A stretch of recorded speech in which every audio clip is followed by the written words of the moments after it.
बिहार में अपराधी बेलगाम हैं। जी हां, मुजफ्फरपुर जिले के साहेबगंज के विधायक राजू सिंह के पेट्रोल पंप को अपराधियों ने लूट लिया है।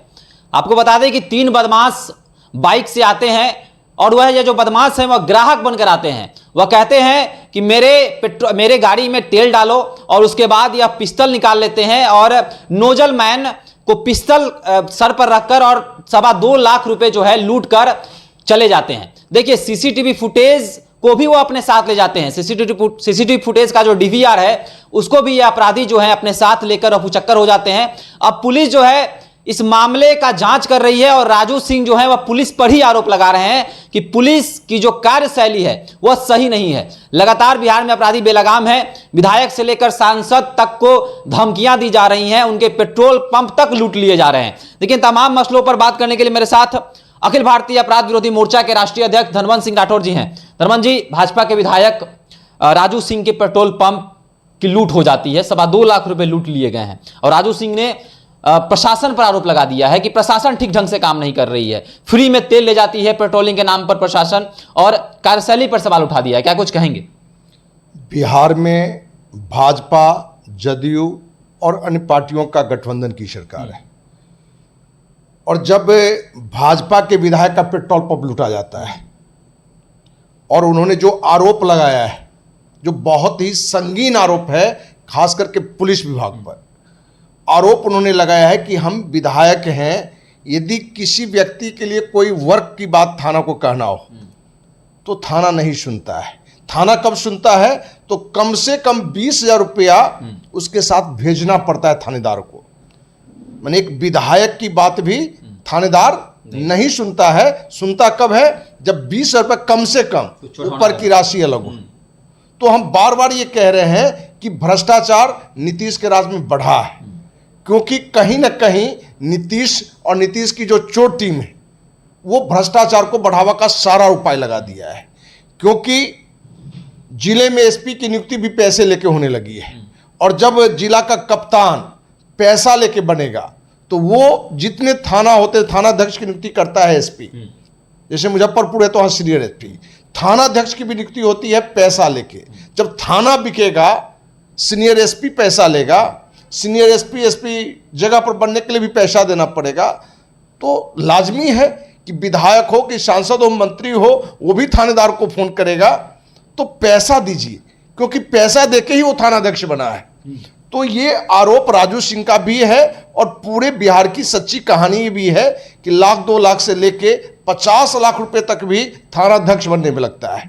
तो जो ये घटना घट रहा है और जो अपराधी हैं उनको भी मालूम है कि हमारा कुछ नहीं होना है, क्योंकि ये अपराधी भी एक बड़ा हिस्सा थाना में पहुंचाता है।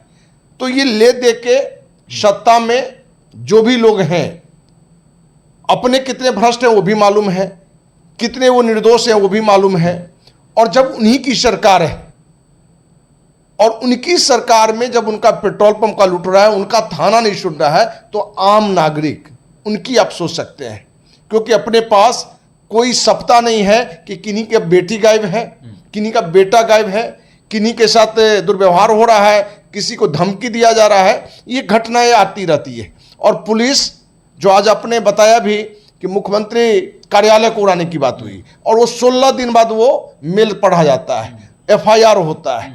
तो जिस राज्य में मुख्यमंत्री कार्यालय की धमकी अलकायदा के द्वारा हो और FIR हो 16 दिन बाद, 17 दिन बाद, तो ये दर्शाता है कि पूरी बिहार की जो सिस्टम है वो कहीं ना कहीं चरमरा गई है और भ्रष्टाचार के दलदल में जाके फंस चुका है।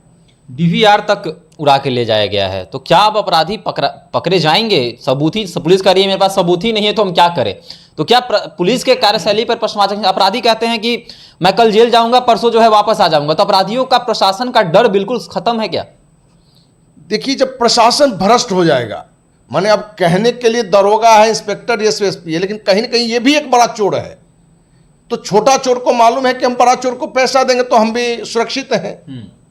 तो पुलिस प्रशासन पूरी ढीलापन होगा। आपको मालूम होगा कि मुशहरी थाना मुजफ्फरपुर में ही है, उसके थानेदार जो है कैसे लूटपाट कर रहा है, जिसके खिलाफ हमने आवाज़ भी उठाई है, हमने बात भी रखा है। क्योंकि एक गरीब व्यक्ति आया था, उसकी 2 लाख से अधिक की लकड़ी कटवा लिया और आधा पैसा जाके थानेदार को दे दिया और थानेदार जो है उस पर कोई एक्शन नहीं लिया।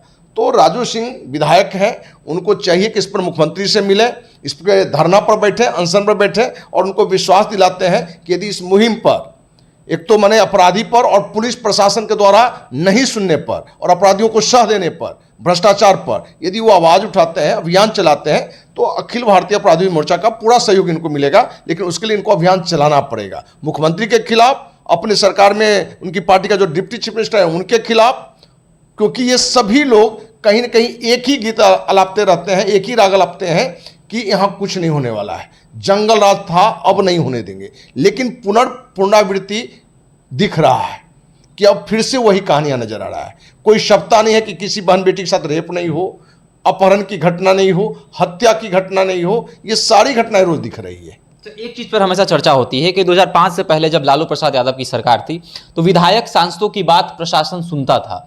विधायक सांसद जब फोन कर देते थे थाना में तो उस पर अमल किया जाता था। लेकिन नीतीश के राज में अधिकारियों का बोलबाला हो गया है। अधिकारियों की बार बार ये चर्चा होती है कि अधिकारियों की संपत्तियों की जांच की जाए तो करोड़ों अरबों रुपए पकड़े जाएंगे। अभी कई अधिकारियों की संपत्ति की जांच भी हुई है जिसमें कई अधिकारी फंसे भी हैं। तो क्या कहेंगे कि नीतीश के राज में क्या अधिकारियों का बोलबाला है? देखिए, लालू के राज में जहां अपराधियों का बोलबाला था,